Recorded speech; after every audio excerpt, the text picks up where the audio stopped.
Education for all meant that more and more people were reading for pleasure and demanding cheap forms of reading matter. The invitation of steam-powered printing presses enabled publishers to print thousands of copies of books, papers, or magazines at a time, and new techniques meant that books could be fully illustrated too.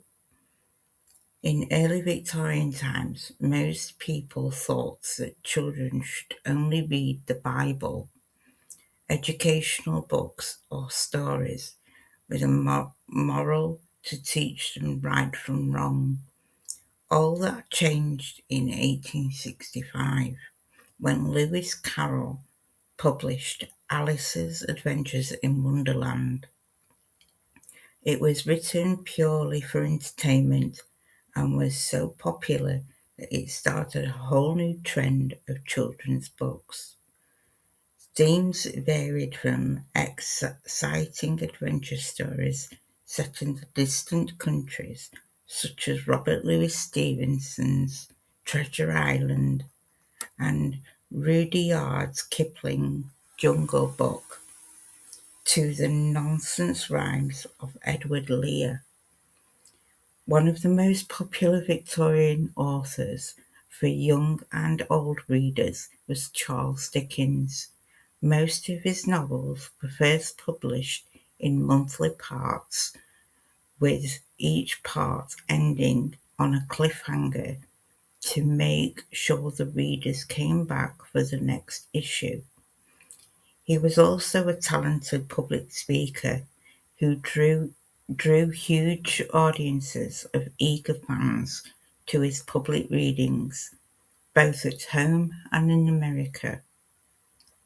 The Victorians loved trashy stories just as much as people do today. Cheaply produced paperback booklets known as penny dreadfuls, including romance, adventures, mystery, and detective stories, were particularly popular.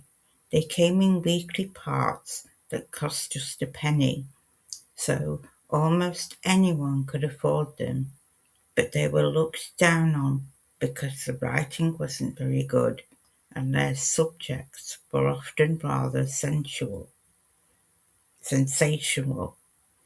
From the 1850s, the first public libraries were opened in Britain, so that even people who couldn't afford to buy books could borrow them to read. Libraries began to spring up everywhere, and by 1900 there were 295 of them, and up and down the country.